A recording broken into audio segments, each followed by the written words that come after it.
Shady Rest Hotel? Is that the place your mother runs? My goodness, are we here already? Yeah, we're here already. We've only been walking for 4 hours. I've enjoyed listening to you so much I haven't even been conscious of walking. Yeah, well, I have. Well, come on up and take a hot bath and get some food. You feel lots better. No. I'm just gonna rest here for a while and then I'm gonna move on. But, Alan, I wanted you to meet my mom and my sisters and my Uncle Joe. No, not that family bit. I mean, that warm, friendly small talk just turns me right off.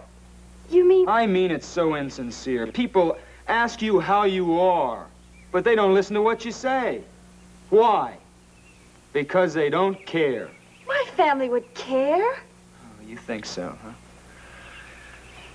You get home from school, they probably say, how was school, right? Something like that. Well, I'll bet you that if you say lousy, they'll say, oh, that's fine, let's eat. Oh, baby, don't you see how confused you are? Yes, Alan, I am confused, but I want to find the truth, as you have found it. Please stay and help me. Oh, no, baby, you're too soft. You're too tender to face truth. You're a dove. I'm an eagle. I'm screaming at life. I'm longing just to tear it wide open. Oh, please, Alan, please stay, at least for a while. Wow, you're such a nice kid. You're bright, too. I just want to rest here for a while, and then I'm going to be moving on. Well, my mom's a wonderful cook, Alan, and I know you must be hungry. And I promise you, you won't have to make any small talk with the family. You can just eat, and everyone will be quiet. Will it make you happy, kid? Oh, yes, Alan. Listen, you wait here, and I'll run up and warn everybody. I mean that you don't want to be bored and all. Okay. Listen, you fly on, Dove. Maybe the eagle will be here when you get back, and maybe not. Oh, please be here, Alan. Please. You say he's from New York? New York City. He's a writer and a poet. You say he's good looking, huh? Oh, he's handsome and so intellectual. And you left him sitting down at the track? Well, he's resting. We walked all the way from Hooterville.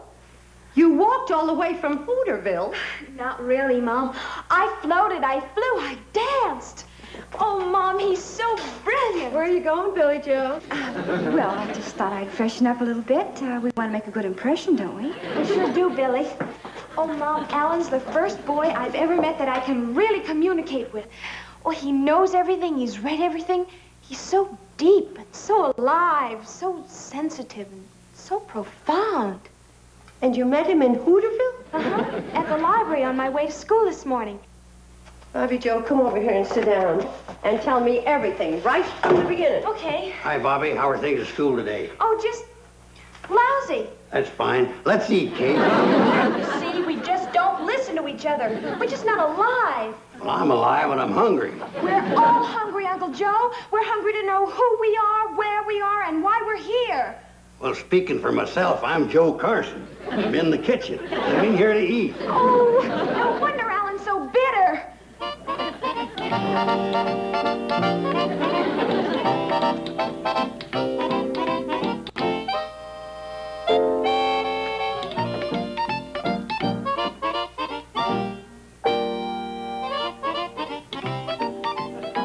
Oh, hello. I didn't know you were here. Oh, yes, you did. That's why you came down here. Well, come to think of it, my sister did mention something. Are you the boy from New York City? Greenwich Village. Oh, Bobbie Jo said New York. You know, she never gets anything right. If you were to move your feet, I could sit down. I know. I guess you are tired. Yeah, I'm tired. Of painted up, empty-headed chicks like you. What? You're all alike. And what do you have to keep proving to yourself that you're a woman, don't you know? I know that you're the rudest man that I've ever met. Bugs you, doesn't it? Oh! Hi, Billie. Did you meet Alan? Yes. Bobbie, you take my advice and don't fall for him because he's already in love. He is? Yes, with himself. What have you got against the boy? You haven't even met him. Well, A, I don't trust big city fellas, especially from New York. And B, I don't trust writers, especially poets. And see, when you put the two together, you're going to have a lot of trouble. Bobbie Jo says he's the first boy with whom she ever had an intellectual rapport. Now, you see, already you got trouble. Uncle Joe, an intellectual rapport means a meeting of the minds. Kate, you don't know poets like I do. Oh, where'd you ever learn about poets? From reading their poetry, that's where. Like what? Like this. There was a young girl from Duluth. Uncle Joe, I don't know poetry. What do you mean it ain't? It rhymes. Last line goes, I don't want to hear it. And I also don't want to hear any more talk against Bobbie Jo's poet friend. I understand exactly how she feels. When I was a girl, I was in love with Longfellow, Whittier, Byron, Keats, Shelley. All at the same time. yeah, but one big city fella can be more dangerous than them 5 local boys put together. In here, Bobbie Jo. Mom, Uncle Joe, I'd like you to meet Alan Landman. How do you do, Mr. Landman? It's an honor to have you here. What kind of poems you write, Alan? My poetry is, a cry of anguish in the tortured night. Oh, you write jingles for them indigestion commercials. Joe! Oh, no, I'm sure Mr. Landman is way above anything like commercial jingles. Oh, of course he is. My poetry is a scream of protest. I sound the alarm. I hang the bell on the cat. I shout in the atrophied ear of a sleeping America. Isn't that marvelous? Wonderful. You like it? It's absolutely fascinating, inspirational. You didn't understand a word I said. Not a word.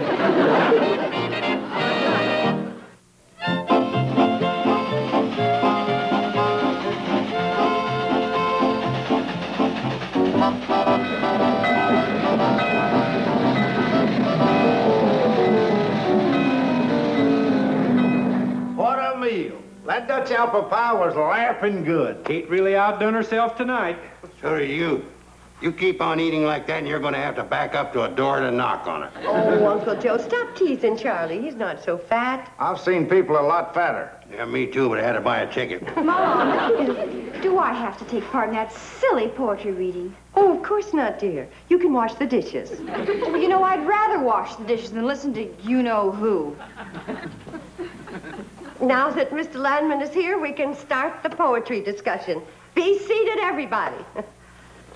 Now, I thought it'd be kind of nice if each of us recited a couple of lines from our favorite poem, and then I'm sure that Mr. Landman will favor us with one of his original compositions.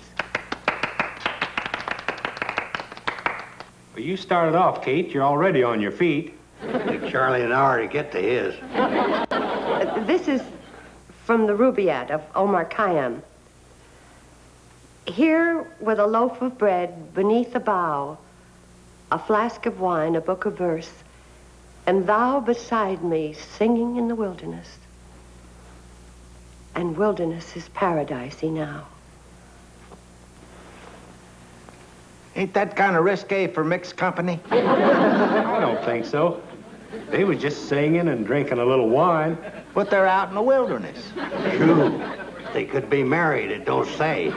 Man don't go out in the woods with his wife. Yeah, but he was drinking wine, don't forget. That's enough discussion. Who else has some poetry? You, Bobbie Jo? Oh, I'd rather just sit and listen, Mom. How about you fellas? Don't you have some poetry you like? Hey, here's a little poem I kind of like. I never seen a purple cow. I never hoped to see one. But I can tell you anyhow, I'd rather see than be one. Don't you get it? Feller says he'd rather see a purple cow than be a purple cow. Well, naturally. Who'd want to be a purple cow? You'll come to think about that, ain't so funny. I know a funny one. There was a young girl from Duluth. I think the time has come for our guest of honor, Mr. Alan Landman of New York City, to treat us to a sample of real poetry. Here, here. I'd be happy to take part in this gig, although I don't know whether I'm far enough out for you cats or not. This is my latest poem.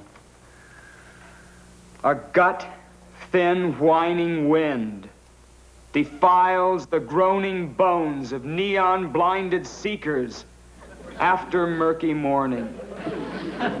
The burning mud explodes, a screaming pathway to hollow thunder of agony.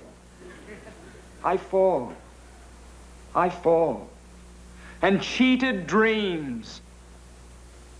A toenail splits.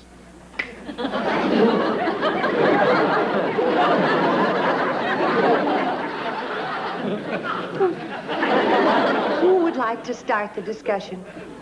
I think that was one of the most exciting poems I've ever heard. Anybody else? Floyd?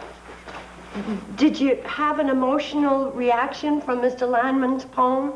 Yeah, but I think it is Dutch apple pie. I'd like to know what it means, if anything. So would I. It means that this is a cemetery, and you're all corpses. Good night.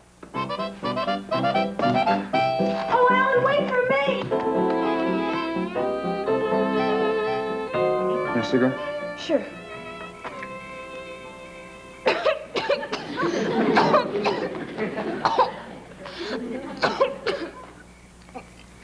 The wind.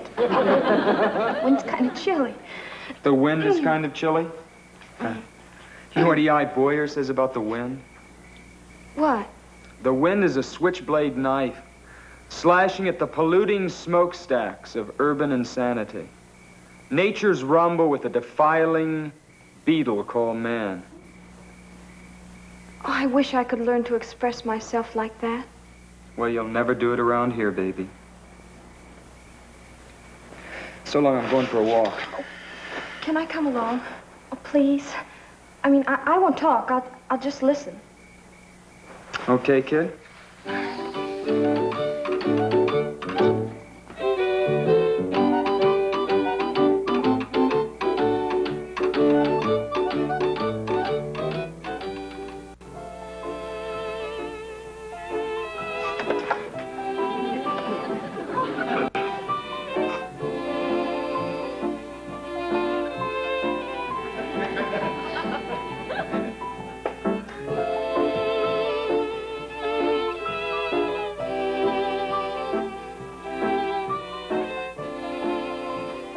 Kate.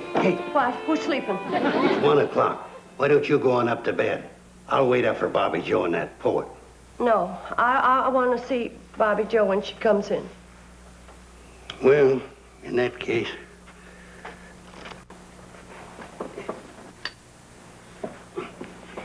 I don't think Bobbie Jo's really serious about that boy.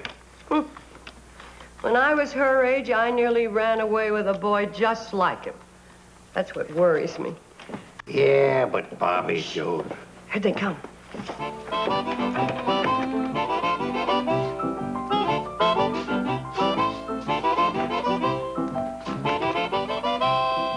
Oh, what a terrible hand. I ought to shoot you, Uncle Joe, for giving me cards like this. Oh, look who's here. Sorry we're late. Late? Is it late? I didn't notice. Mom, I know you're waiting up for me. Yes, I was. Go to bed, honey. I want to talk to Mr. Landman. Okay, but I want you to know that whatever he says, I'm completely on his side. Good night, Alan. Good night, baby. Good night, Uncle Joe. Am I leaving?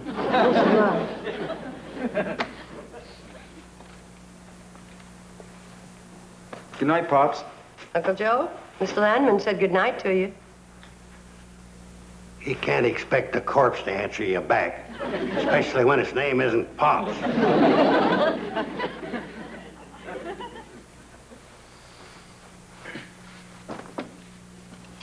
Okay, I'm gonna save you a lot of time. I'm crazy about Bobbie. We've been talking about me sending for her when I get to New Orleans. Uh-huh.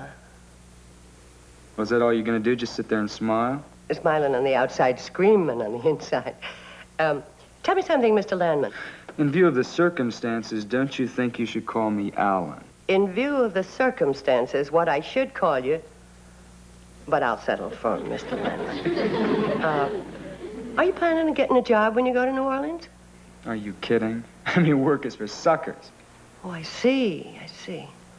How are you going to live? Oh, I've got a lot of friends down there. Musicians. They all like me. They all have pads. That means rooms. Thank you. Then you plan on living your life as a parasite. That means sponge. Listen, this is strictly nowhere. You got a lot of sick, old-fashioned ideas about working hard and living clean, and it's all a lot of junk. I'm too tired to listen. Now, Bobbie knows what she's getting into. It sounds good to her. I'll be taking off in the morning. Good night.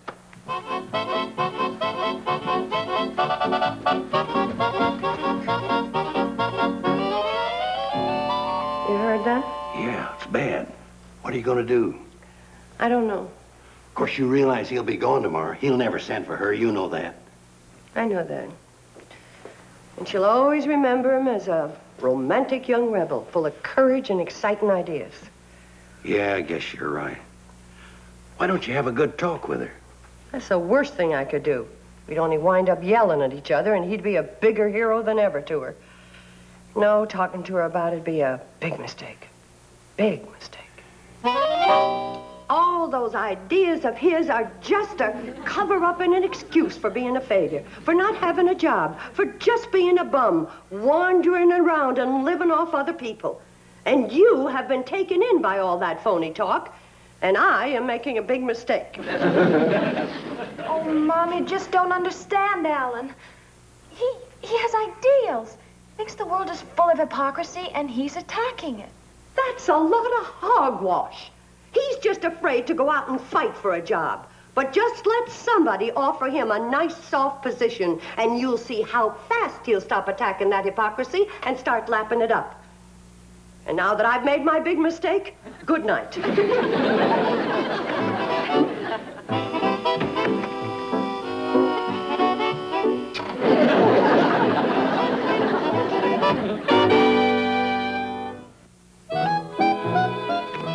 Your mother's just looking out for your welfare, Bobbie Jo.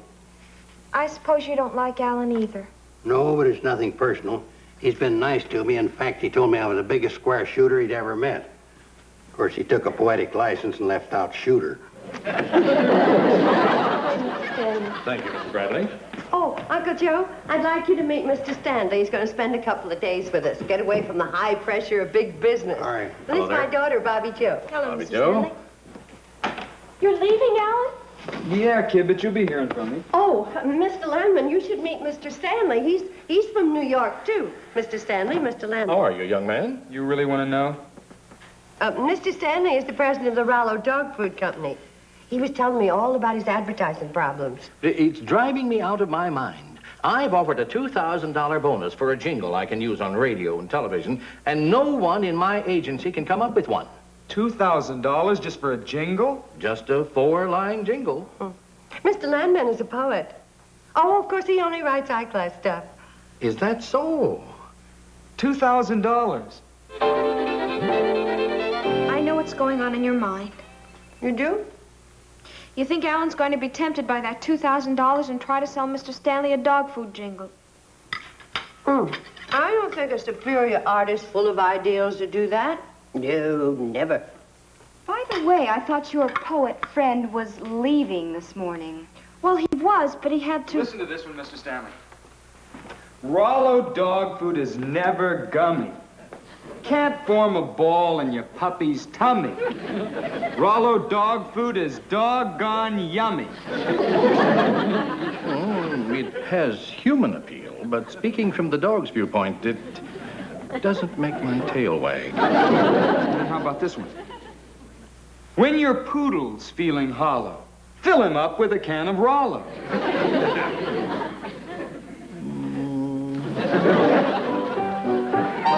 What's so wrong with Alan wanting to earn $2,000 when you think about it? Nothing at all. It'll give him the freedom to write real poetry. Absolutely. Besides, if you have a genuine big talent like Alan does, you can write those silly jingles without losing any of your artistic dignity. Never loses dignity. Because his talent's too big. Get some Rollo now, now, now. Makes your dog say, bow, wow, wow. How's that for real dog appeal? Does that make your tail wag, Mr. Smith? Mr. Landman, I'll be honest. You have talent, all right, but I just don't think you talk dog language. Forgive me for saying it, sir. But must your advertising appeal to the dogs? I mean, after all, it is the humans who buy it. We've got to please the dog. We cater to the dog. We've got to sleep dog, eat dog, think dog. Understand? Or do you think I'm crazy? Oh, crazy, no, sir. Ah, I know. You're after the money. Well, I'll pay anything to the writer who'll get inside the dog's mind with me. I'm in there, but I can't write. I really think I could do it, given a little time. Well, I don't know. Dog persons are born, not made. You've either got that dog in you or you haven't. And I say you can't please a dog consistently if you don't have the dog's viewpoint. I feel I really have it, sir. I don't know. You're tempted by the money. No, really. Dogs, they seem to feel that I'm one of them. They accept me. Are you sure? Sometimes they pretend just to get food out of you. No, it's sincere. I warn you, you can't fool a real dog person. And I'm real dog, my boy. I'll tell you something confidential, may I? Please. When I see a cat, I want to chase it up a tree.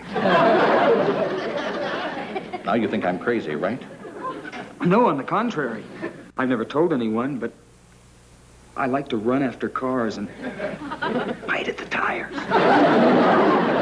That's a good sign.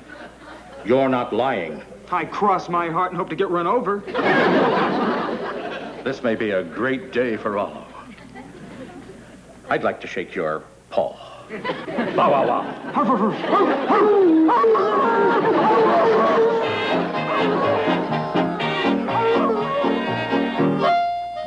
Poor Bobbie Jo, she sure is busted up. I wish somebody'd invent a way to take the pain out of growing up. Boy, I can't get over how lucky it was, that crazy dog food man showing up here just in time to show up that Mr. Landman. Wasn't that lucky, though? It was amazing. You might call it fate. You might. That's fate spelled K-A-T-E. What's going on here? Uncle Joe meet Roger Stanley, the best restaurant supply salesman in the country. Restaurant supply? He's new in this territory. First time he was here, you were in Pixley with the girls. Glad I could help you out, Kate. Oh, you put him up to the whole thing. You did a wonderful job, Roger. And any time you are my guest here for free. Oh, forget it. I had a lot of fun. Kind of a dirty trick on that kid, though. Oh, it'll do him more good than harm. Well, so long. I'll see you the next time through. Bye, Roger. Thanks again. And don't chase any cats. So. You know, Kate, I never realized it, but you're a gall-dang genius. Oh, no, Uncle Joe. I'm just a gall-dang mother.